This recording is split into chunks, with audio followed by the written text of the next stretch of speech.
Halo, assalamualaikum warahmatullahi wabarakatuh. Sampo ko sila Sir Kumanang, sirun kesekipan masih bawa ya Iqbal Usman di channel Ogi Tunai.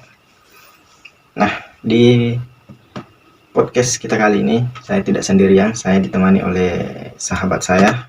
Halo, Sampo ko. Yang akan kita bahas di sini adalah seberapa penting pengetahuan sejarah, tradisi, budaya di suku Bugis untuk generasi-generasi muda pada saat ini. Sejarah. Ya. Bagaimana pendapat bosku, Sopoku, tentang pendidikan sejarah yang khususnya tentang Bugis, tentang bahasa Bugis pada saat sekarang ini? Kalau saya sih sangat penting ya, karena kenapa? Itu salah satu tradisi yang harus kita ketahui bersama. Saya begini, saya berpikiran seperti ini. Saya pada saat saya SD itu saya tidak pernah mendapatkan pelajaran tentang sejarah yang ada di Kabupaten Wajo itu sendiri. Saya tidak pernah mendapatkan pelajaran itu dari sekolah, tidak pernah. Entah ada pertimbangan apa, saya tidak pernah, atau kita tidak pernah mendapat sejarah tentang itu.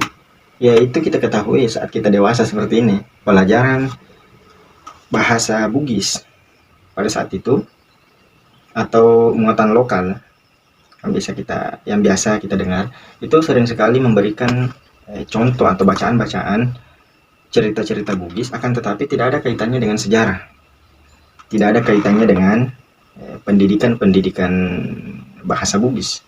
Yang ada hanya di buku pelajaran atau di buku paket itu menceritakan satu kisah, kemudian kita menjawab pertanyaan-pertanyaan yang ada di bawahnya, yang jawabannya ada di cerita tadi. Nah, bagaimana tentang kita, Sapu? Nah, itu. Ya, nah itu salah satu juga yang membuat saya menyesal sekarang ini, karena kenapa? Saya baru mengetahui sejarah-sejarah dari Kabupaten Wajo itu sendiri di saat dewasa ini. Nah, tentunya di umur yang bisa dikatakan hampir tua ini, kalau kita baru mengetahui sejarah, saya rasa itu sangat-sangat terlambat. Karena kenapa? Banyak sekali yang harus kita gali dari sejarah dari daerah kita sendiri. Nah, itulah mirisnya, yang dimana di pelajaran sejarah pada waktu kita SD umpamanya, SMP, SMA, itu sering sekali kita mendengar sejarah-sejarah tentang kerajaan yang ada di luar sana. Kerajaan Majapahit, kerajaan-kerajaan yang seumpamanya ada di Jawa lah. Itu sering sekali muncul di pelajaran sejarah di waktu kita SD, SMP, atau SMA.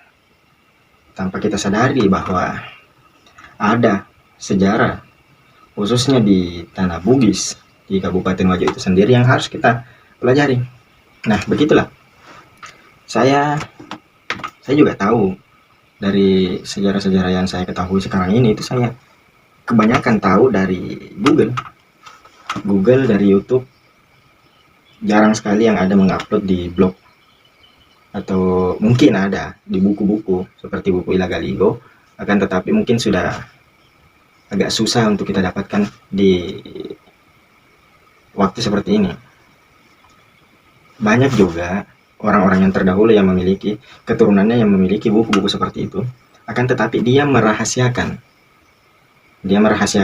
karena kenapa? Dia menganggap itu adalah salah satu warisan dari keturunannya, maka dia menjaganya tanpa ingin memperlihatkan ke orang untuk dikaji, karena rata-rata tulisan-tulisan zaman dulu itu bertulisan lontar, jadi kemungkinan akan susah dibaca kalau kita tidak mengkajinya bersama. Nah, betul-betul saya pribadi itu tahu sejarah dari kerajaan Wajo, lahirnya, asal mula dinamakan Bugis, Toogi, dan mengenal raja-raja yang ada di Kabupaten Wajo. Itu saya cari tahu sendiri. Saya cari tahu di Google. Nah, karena informasi-informasi di Google itu tidak seberapa, karena kurangnya mungkin bisa dikatakan kurangnya pemerhati yang ingin melestarikan sejarah ini, ya, akhirnya tidak ada tulisan-tulisan yang mengarah untuk penjelasan-penjelasan kisah raja-raja yang pernah menjabat di Wajo itu sendiri. Nah, betul-betul. Itu yang sering saya temukan. Itu saya temukan hanya di FB, hanya di Facebook ada salah satu grup Sempugi. Nah, disitulah banyak sekali pelajaran-pelajaran sejarah, terutamanya di suku Bugis Makassar itu sendiri yang harus atau yang bisa kita ikuti.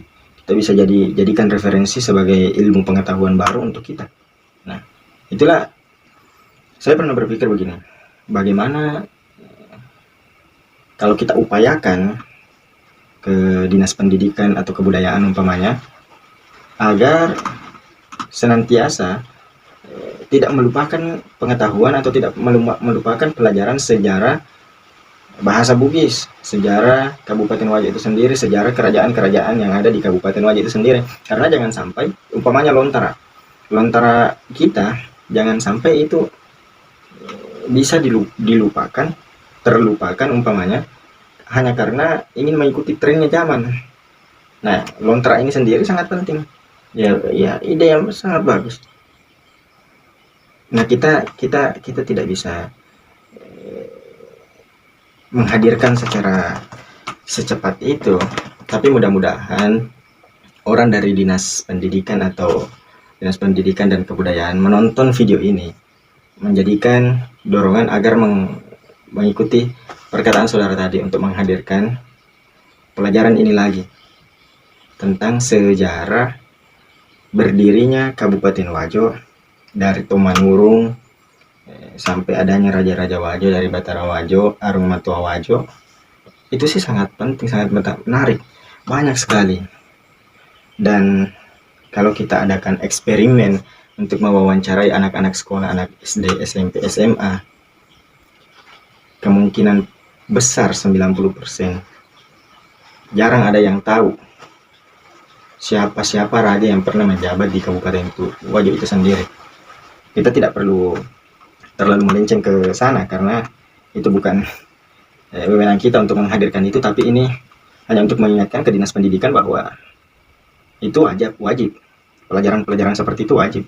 Dan jangan sampai generasi muda penerus kita lupa jati diri atau asal dia dari mana. Lupa dengan bahasanya, lupa dengan aksara-aksara lontara-lontaranya, jangan sampai itu yang harus kita hindari. Ya, betul. Nah, oke sahabatku, mungkin sampai di sini dulu podcast kita di episode pertama. Episode kedua. Kemarin ada episode pertama yang cerita bersama teman-teman saya, sahabat saya. Nah, oke sahabatku, jangan lupa dukung channel kami dengan cara klik like, subscribe, nyalakan tombol loncengnya agar bosku-bosku semua tahu kalau kita punya video baru. Oke, sekian dari kami. Selamat Assalamualaikum warahmatullahi wabarakatuh.